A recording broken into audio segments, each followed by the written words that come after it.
रहमान रहीम अस्सलाम वालेकुम वरहमतुल्लाहि वबरकातुहू। जनाब आज माशाल्लाह जी मदरसा बकरा मंडी माशाल्लाह आ चुके हैं और तुहानू दुध वाली बकरियां गबड़ा बकरियां और जिन्ना बच्चों की बकरियां रेट चेक करावे वीडियो के नाल अपना वीडियो स्किप नहीं करना। और मेरे दोस्तों को छोटी गुजारिश है कि जो मेरे दोस्त इस चैनल पर नवे ने मेरे चैनल फौजी गोट फार्म को लाइक सबसक्राइब और बेल आइकन जरूर प्रेस कर दो कि इस तरह की खूबसूरत और प्यारी वीडियो बआसानी वीरों तक पहुँच सके।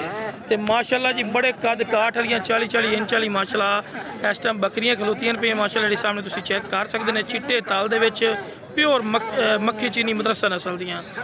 अस्सलाम वालेकुम सर, ये जी गबड़ा ने खाली ने गबड़ा ने जी दोने दोने दोने दोने गबड़ा ने कितने सूए च ने? दूसरे तीसरे च? जी जी अच्छा जी ए पहले सूए लिए ए दूसरे सूए लिए। भाई साहब डिमांड की करते हो दोनों की? 5-5 लाख रुपया डिमांड कर रहे हैं। कोई कमी पेशी भी है कि कोई नहीं फाइनल है? पक्का जी रेट है।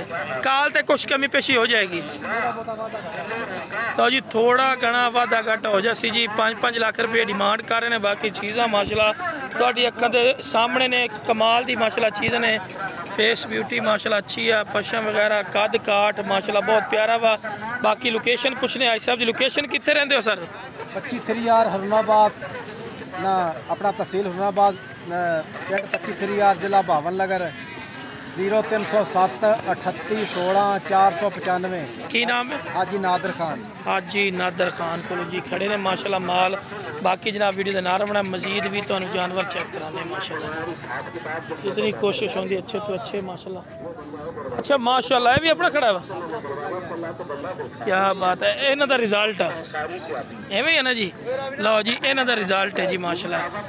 इस पठोरे की की डिमांड करते हो? इस पाठा पाठा माशाल्लाह तो मैं पठोरा ही लग्या माशाल्लाह। इस पाठ का जी 1,20,000 रुपया डिमांड करे इन्हों की है इस बकरी की माशाल्लाह। 1,20,000 डिमांड कर रहे हैं। किन्ने महीना दी है? 3.5 महीना दी माशाल्लाह। पाठा ते वेल पशम झालर नकौड़ा सिंह पूछल हर गलो सोहनी माशाल्लाह। बाकी आई साहब